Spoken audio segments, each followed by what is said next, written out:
Olá, estudante! Tudo bem contigo? Tudo bem com você? Acompanhou o vídeo 1, vídeo 2, agora vamos entrar no vídeo 3. Vamos falar sobre o teatro moderno.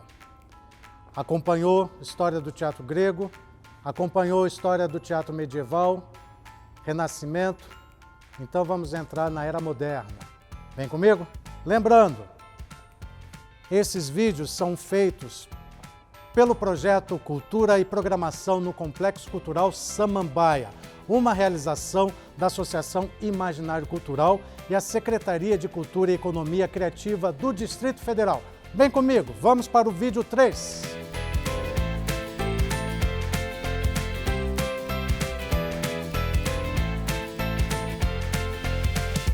Vamos à primeira pergunta de hoje.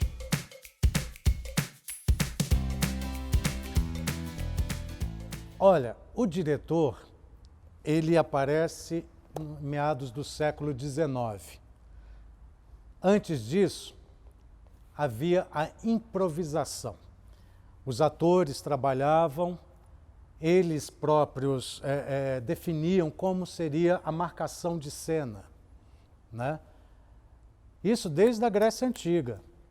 Então, até meados do século XIX, não havia a figura do diretor, aquele que marcava, aquele que sabia todo o texto e que ia conceber a montagem do espetáculo.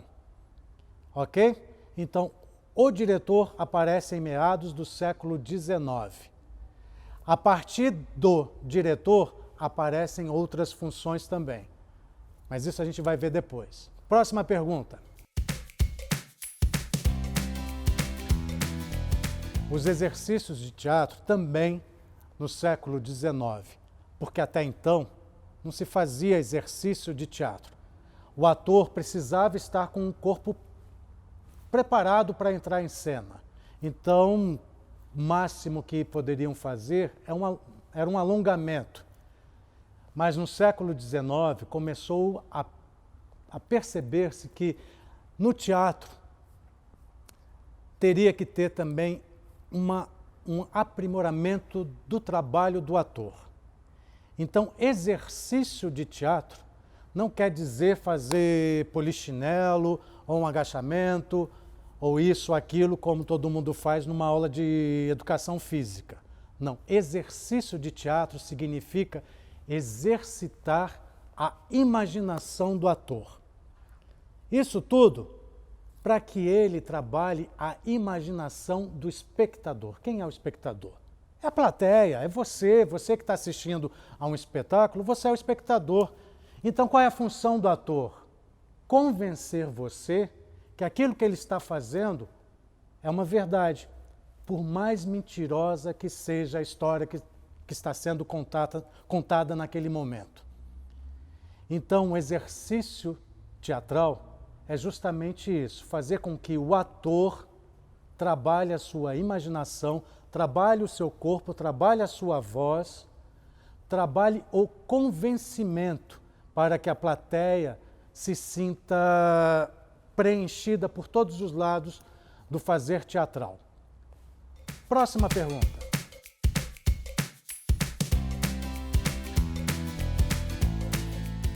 Fundamental eu não diria, mas ele é um elemento muito importante. Por quê? Suponhamos que você esteja fazendo o personagem de um médico.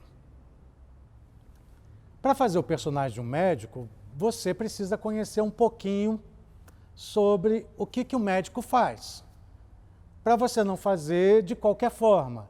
Então você vai estudar um pouquinho do comportamento de um médico. Vai querer saber como é que o médico se comporta dentro de um hospital. Isso é fazer laboratório, é compreender a profissão a qual você vai imaginar que você é. Então, o laboratório, nem sempre ele é fundamental, mas para muitas produções teatrais, ele acaba sendo bastante importante. Seja para qual personagem for, você pode ser designado para fazer um personagem X, aí, se você já conhece parte dele, ok, siga em frente. Mas se não, procure entendê-lo melhor através do conhecimento. Ok? Próxima pergunta.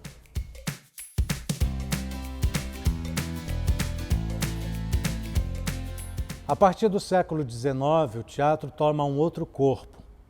Nós falamos sobre a origem do teatro na Grécia, falamos um pouquinho da violência do teatro em Roma, da quase inexistência do teatro na era medieval, o Renascimento, onde coloca o homem como centro do universo, e vem, no século XIX, o romantismo. Para entender o romantismo, talvez você precise procurar o seu professor ou sua professora de literatura para falar sobre o estilo romantismo, né? Que não é para falar sobre questões românticas, de amor, de beijos e abraços. Não. No romantismo, o homem é o grande centro, é o protagonista da história. É para falar sobre os conflitos deste homem que está inserido na sociedade. Porque antes eram os grandes reis, eram os imperadores que dominavam. Conforme a população foi crescendo e formando as cidades, esses reis foram perdendo as suas importâncias e o homem tomando conta da história. E o teatro também vem acompanhando isso. Após o romantismo, vem a necessidade de se criar uma outra linguagem, que é o realismo. O próprio nome já diz o que é real, o que é agora, né? Discutir as questões verdadeiras que estão intrínsecas na alma humana. Muitos autores escreveram textos durante o romantismo e o realismo, e foram obras que falavam sobre o proletariado, sobre as pessoas que trabalhavam dias e noites em função de um salário pequeno. Essas pessoas não tinham voz na época, né? Porque no drama, como eu falei da tragédia, falava dos deuses, dos imperadores, dos grandes heróis, e a comédia falava dos erros, das brincadeiras, do divertimento.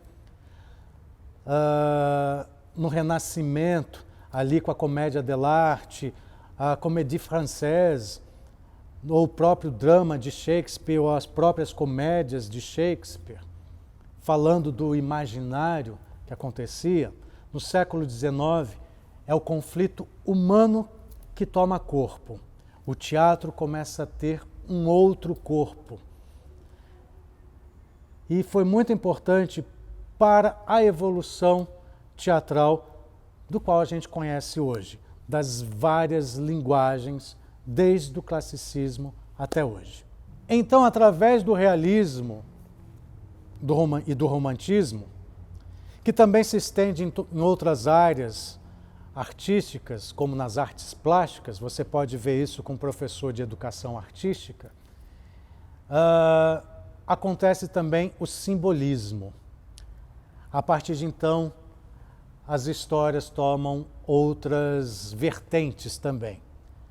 Cria-se a performance, linguagens simbólicas dentro de um teatro.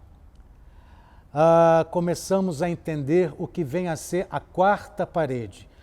O que é uma quarta parede? Quando você vê um teatro como esse aqui, dá uma voltinha, mostra esse teatro aqui pra gente, Iago. E a gente percebe que temos uma plateia na frente, temos lateral, temos duas laterais, uma de cada lado do palco, e temos um fundo. Nós não temos uma quarta parede. Essa quarta parede, ela é imaginária. O ator representa como se não estivesse diante de um público. O público está assistindo, mas não está interagindo. Quando o ator quebra essa quarta parede, ele começa a dialogar com o público. E depois ele pode voltar com essa quarta parede. Mas esse é um assunto que você vai ter que pesquisar bastante, porque pode cair numa prova do Enem e a gente tem pouco tempo para estudar isso. Então pesquise bastante sobre o teatro moderno. É através dele que muitos e muitos atores vieram ter fama, autores e métodos teatrais, como, por exemplo, o método de Stanislavski. O Stanislavski, ele era um russo e criou o teatro naturalista, através do quê? Dos exercícios teatrais, os jogos teatrais, que, como eu falei, não são apenas jogos ou exercícios de corpo como a gente faz numa educação física, mas são jogos de imaginação, para trazer a naturalidade do personagem ao corpo do ator. E isso é fundamental porque é através desse naturalismo, desse método de Stanislavski, que a gente vem trabalhando ao longo desses tempos até os dias de hoje. Ok? Mas muita coisa aconteceu no século XX também. Com a chegada da luz elétrica, aí a magia foi lá para cima também. Não que antes não fosse, porque as óperas no século XVIII eram luxuosas. A luz de velas, mesmo a luz de velas, eram luxuosas. O maquinário do teatro era espetacular. E com a chegada da luz elétrica, no final do século XIX, os teatros foram se adaptando para terem a eletricidade. E com isso, os refletores, o maquinário, a sonoplastia foi tomando conta de uma forma que hoje a gente vê um espetáculo grandioso e muitas vezes com efeitos que a gente pensa que é magia. E é isso que o teatro quer passar para a gente. O teatro é um espaço mágico. Grandes musicais, grandes espetáculos que envolvem acrobacias, danças, músicas, atores geniais, surgem no século XX.